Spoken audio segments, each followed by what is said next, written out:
The Lenovo LOQ is the kind of laptop you get when you don't want to vaporize your wallet into oblivion, but at the same time you want a decent gaming performance on a laptop. Of course, competition here is pretty fierce with the likes of HP's Victus series and of course Asus's TUF series. So let's see exactly what the LOQ is capable of. It has been refreshed with the latest internals, including AMD's Ryzen 7 250 processor, 16GB of DDR5 memory, NVIDIA's RTX 5060 GPU with 8GB of video memory. We also do have a 512GB SSD, slightly dated Wi-Fi 6 and Bluetooth version 5.3 standards, and we do have a full HD 15-inch display here. Now look, like I said, the LOQ is in a pretty fierce area in terms of competition between the value/mid-range gaming laptop category. We're going to see if it can dish it out and whether or not this is the right value proposition for you, so let's get into it. In terms of the unpackaging experience, look, it's really straightforward. It's basically a cardboard box. Inside that box, behind some more protective packaging, we have one of the most beautiful looking gaming laptops I've seen in a while,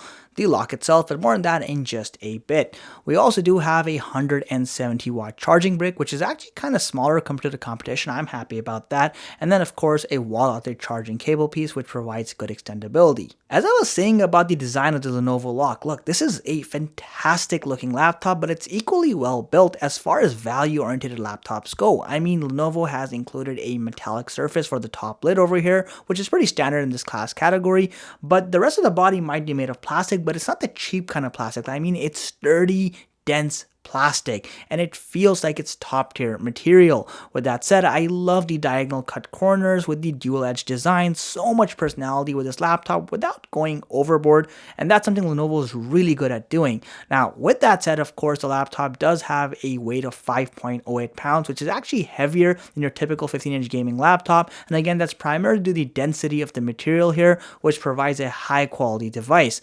Now, of course, there is a little bit of fingerprint magnetism on the top, but nothing too dramatic.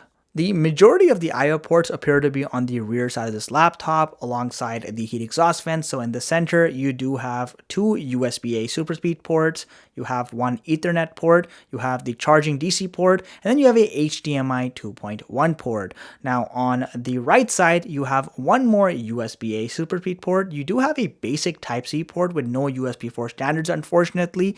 You do have the good old headphone jack, and then you have the e-shutter button. The only thing that's really missing here is the inclusion of a SD card reader and perhaps one more Type-C port. So things aren't great, but they aren't bad either. I genuinely appreciate the bottom side of this laptop. It is technically a removable lid, but what's nice over here is that Lenovo has only included air intake vents where the actual fans are, so you don't have a buildup of dust for no good reason. And also, of course, you will notice you have two speaker grills, so this is a bottom firing setup. I will talk about the speaker system a little bit later on in the video. Unfolding this laptop actually has a reasonably large palm rest, as large as a 15-inch form factor can be anyways. With that said, at the center you do have a somewhat small trackpad, and I guess that's where the extra space comes from for the palm rest. Look, I don't have a problem with the small trackpad itself. What I don't appreciate is the thin layer of plastic here, as well as the high degree of flex with every click. It's unbecoming of Lenovo to include cheap trackpads. They don't normally do this, but yet here we are with this one. But hey, cheer up, because we do get a fantastic keyboard. In fact, they've pretty much slapped on the same keyboard here that they do with their IdeaPad and Yoga series, it seems. So you've got nice large keycaps, easy to read font. Unfortunately, you don't get RGB backlighting, but the backlighting is quite bright. You have a nice full-size 10-key pad for productivity reasons as well. And as far as the typing experience is concerned, you have a ton of key travel. There's a good amount of tactility. This is a great keyboard for gaming and productivity alike. You've got a decent hinge mechanism with a near 180-degree tilt. It's definitely better than the likes of the HP Victus, so there is that. And then, of course, as far as display fitting goes, you've got a plastic encasing around, again, pretty standard stuff. A bit of a noticeable chin at the bottom, but nothing too dramatic. And then you'll notice you have relatively narrow bezels on the side for a good immersive view. And then on the top, a relatively thin forehead, at the center of which you actually have a 5-megapixel or Quad HD webcam, which is actually quite clear and uncommonly good for this class category. This is normally the tragic part where I tell you these laptops have cheaped on a display, but that's For the most part, not the case here. So the Lenovo LOQ 15 features a full HD IPS panel with a 16:9 aspect ratio. Of course, we do get a nice fluid 144Hz refresh rate, which is great for competitive gaming. Furthermore, we do have a peak brightness of 300 nits, slightly underwhelming, but thanks to a effective anti-glare coating, it's manageable. Now, as far as the color accuracy is concerned, we actually get a 100% sRGB rating, which means not only is laptop sufficient for gaming, it's also pretty decent for photo or video editing purposes, for example. In terms of technical specifications, a quick recap. So we do have AMD's Ryzen 7 processor, though you can downgrade to a Ryzen 5 instead. We get 16 gigabytes of DDR5 memory. However, you can scale that up to 32 gigabytes. Furthermore, we do have NVIDIA's RTX 5060 GPU with 8 gigabytes of video memory and a combined total output of 115 watts. Now, it is worth noting you can downscale to a slightly less powerful RTX 5050. In terms of general performance, Lenovo LOQ is a very capable device. Everything from surfing the web to watching videos online is obviously going to be a smooth experience. More power productivity activities like coding and programming and code compilation, again, not an issue for this machine. You have plenty of RAM, you have plenty of power, it's a smooth experience.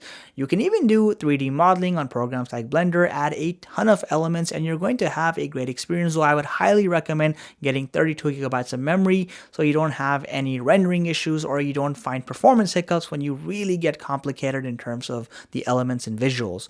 Now, as far as 4K video editing goes, this laptop is a champion. It's able to stack up multiple layers of 4K footage with little to no frame drops. In fact, it's not until you do color grading do you notice any sort of limitation. And again, having 32 gigabytes of memory here can significantly reduce even that issue on its own merit and provide slightly faster render times. Now, I'm going to assume you bought this laptop for gaming purposes. If not, well, that's a bigger problem. But anyways, gaming performance is pretty good at the full HD level with the RTX 5060 GPU. For example, games like Cyberpunk 2077 at the native resolution with DLSS and FrameGen enabled, running between a mix of high and ultra settings, are able to yield around 68 frames per second, which is a pretty decent number. Now, less demanding games like Counter-Strike Go 2 are able to sustain 111 frames per second on average with DLSS enabled. Again, a very competitive number.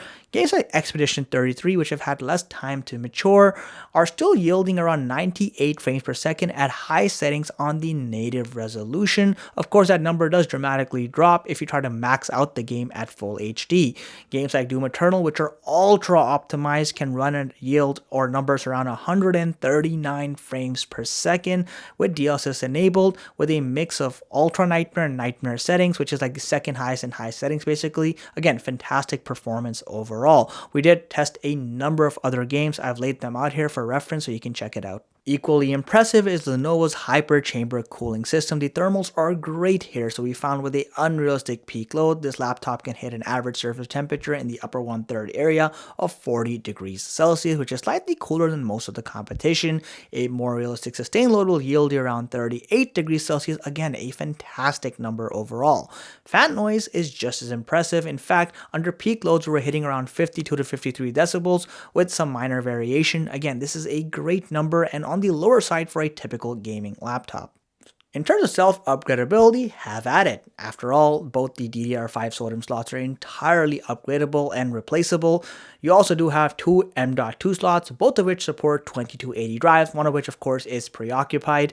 And then you do have the Wi-Fi card, which is also M.2 based, so you can upgrade to a more powerful Wi-Fi module. Equipped with a 60 watt-hour battery, look, the fact is that's like having a 30-liter tank on a V8 engine. It's not going to last very long with the specs we have here, so you can realistically expect about 4 hours of runtime with a general productivity use case, and obviously way less if you are gaming on battery. But to be fair, gaming laptops are known to have great battery life, so we can kind of let this one slide.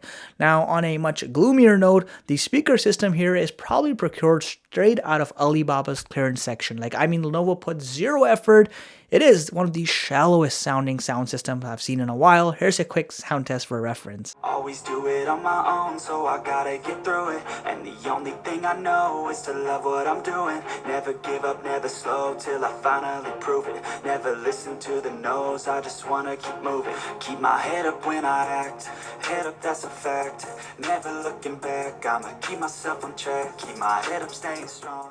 With a $1,300 price tag for the configuration reviewed today, the fact is this laptop is slightly more expensive than some of the competition like the HP Victus, but not by a lot. We're talking like $50, give or take.